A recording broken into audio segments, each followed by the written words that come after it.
Hola, soy Tania Balta. Hoy voy a hablarles sobre las características de los seres vivos.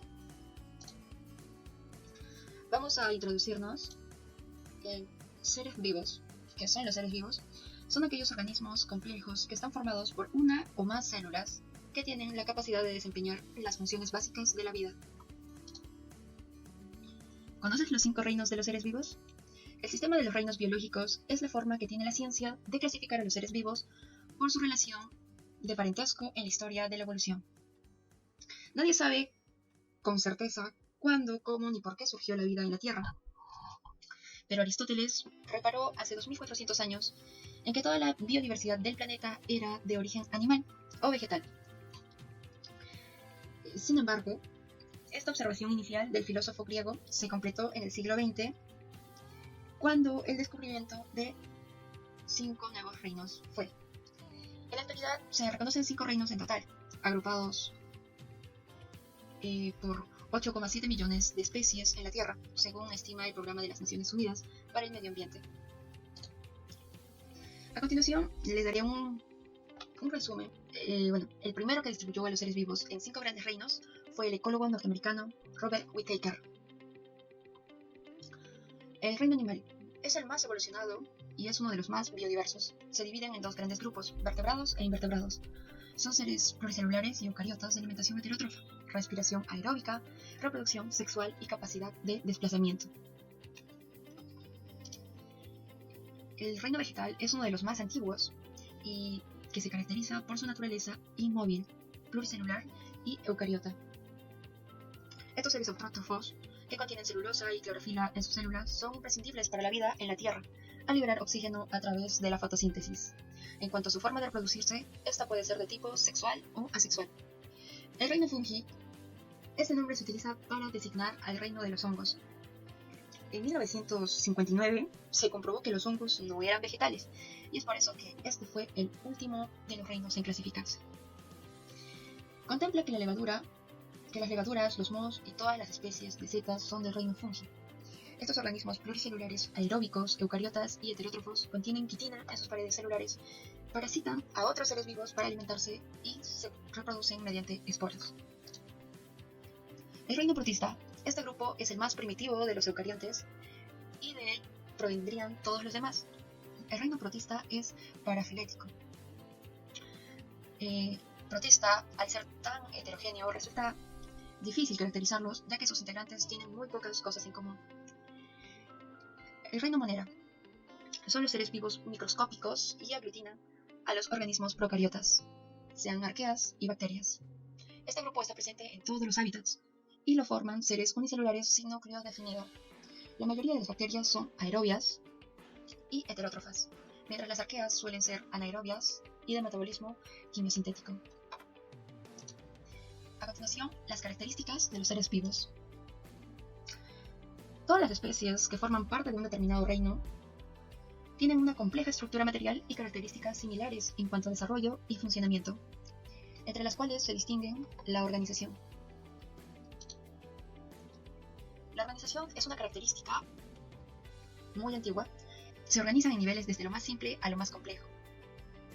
Los niveles de organización biológica son la estructura que componen los seres vivos y los cuales se organizan en esta oportunidad en 5. El primer nivel, la célula. El segundo, tejido. El tercero, órganos, que es la unión de diversos tejidos para trabajar conjuntamente en una función. Los sistemas o aparatos, que son grupos de órganos con la misma función.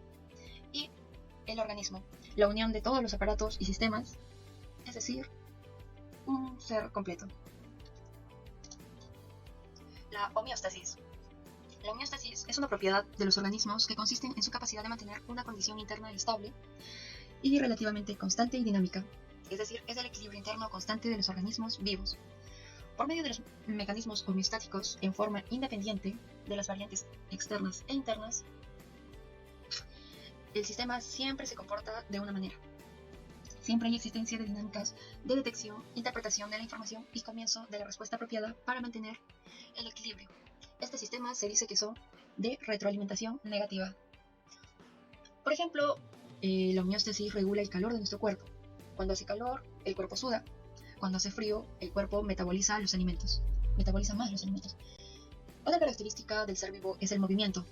Todos los seres vivos tienen capacidad de movimiento de lugar, posición u orientación frente a un estímulo. La organización específica y movimiento se relacionan en dos maneras. La complejidad de función motriz es equivalente a la complejidad del organismo que la realiza. Y la segunda manera es la estructura motriz de una especie está determinada por la arquitectura biológica de esa especie. Es decir, de una generación a otra, los individuos de una misma especie se van transmitiendo unos a otros los patrones motores que los caracterizan. Por ejemplo, la locomoción humana, las técnicas de vuelo de un ave, el desplazamiento en el agua de un delfín, confirman que cada individuo solamente puede realizar movimientos para los cuales su especie dispone de estructura motriz y arquitectura biológica adecuada. La irritabilidad es la respuesta o reacciones de los seres vivos a comunicación, estímulos de su ambiente interno o externo.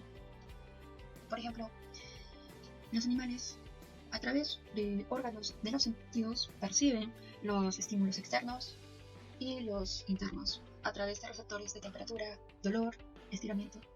Como podemos ver también en las imágenes, el estímulo de una planta carnívora es la sensación de si alguien se para encima de él, pues este reacciona cerrando al microorganismo y pues matándolo.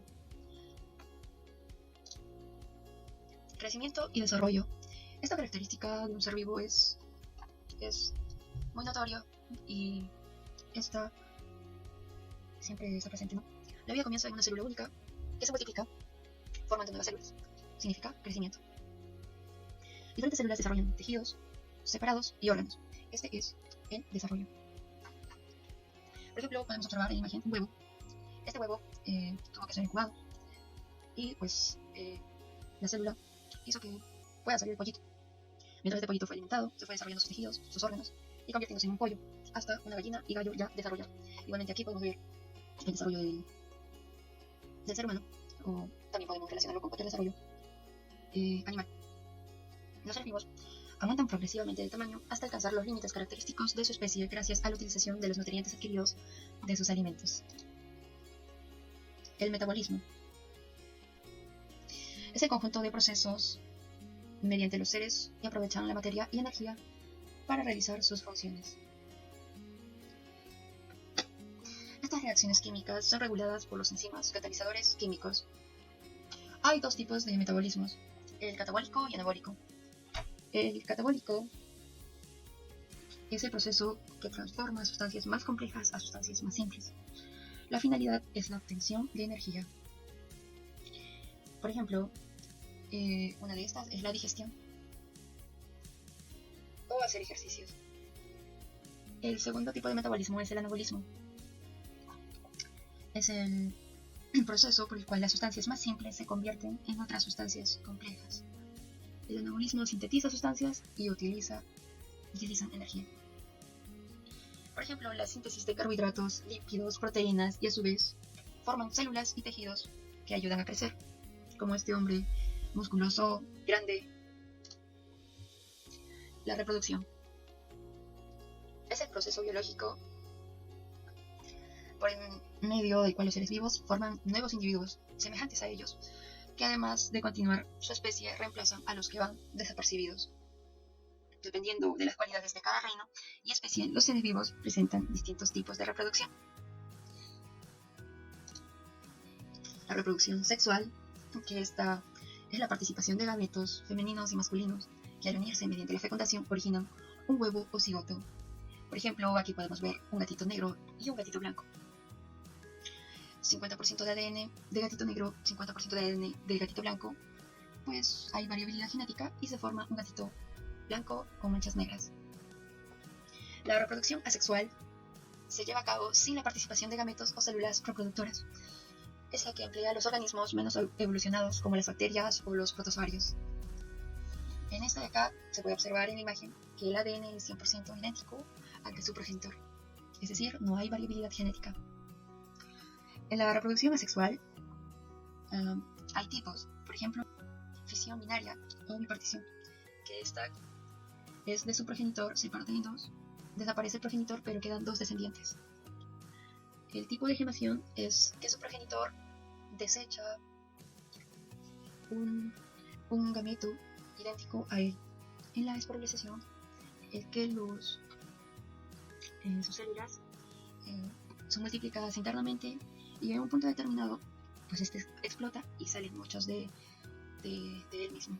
Y la fragmentación es un claro ejemplo, son las estrellas de mar. Al momento de romperse o que se caiga un pedazo de ese mismo pedazo sale su nuevo ser. La evolución. En la naturaleza nada sucede de forma arazosa o sin sentido, y las características de los seres vivos se constituyen como un instrumento de supervivencia más, permitiéndonos que los diferentes organismos evolucionen. La evolución es una cualidad que se da con el tiempo. La selección natural es el mecanismo clave. Los miembros de una especie mejor adaptadas a su medio sobreviven, se reproducen y transmiten sus características a su descendencia. Es un ciclo que acaba dando lugar a una especie que son completamente nuevos, para que se mantengan en equilibrio y cumplan sus funciones biológicas. Así que parte de la evolución, la adaptación de los seres vivos al entorno en que habitan, son lógicos y eficaces gracias a las características biológicas que los definen. La relación con la evolución genómica es que se refiere al proceso en el cual los organismos vivos cambian con el tiempo a través de cambios en el genoma. Un ejemplo es, hay teorías de evolución. Y un ejemplo de evolución de las jirafas es que anteriormente habían distintos tamaños de jirafas. En la actualidad podemos ver unas gigantescas. Habían distintos tamaños de jirafas, unas más cortas y otras poco más grandes. Se dice que en su momento su alimentación de las jirafas estaba en árboles y estas eran altos. Habían jirafas que estiraban más el cuello que otras y podían alimentarse, y hay otras que no, y pues morían. Y así las jirafas fueron cambiando su genotipo y fueron teniendo el cuello más largo, ya que se estiraban para alcanzar su alimentación. Gracias. Quiero dejarles un mensaje de nuestro físico Albert Einstein. Mira profundamente a la naturaleza y entonces comprenderás todo mejor.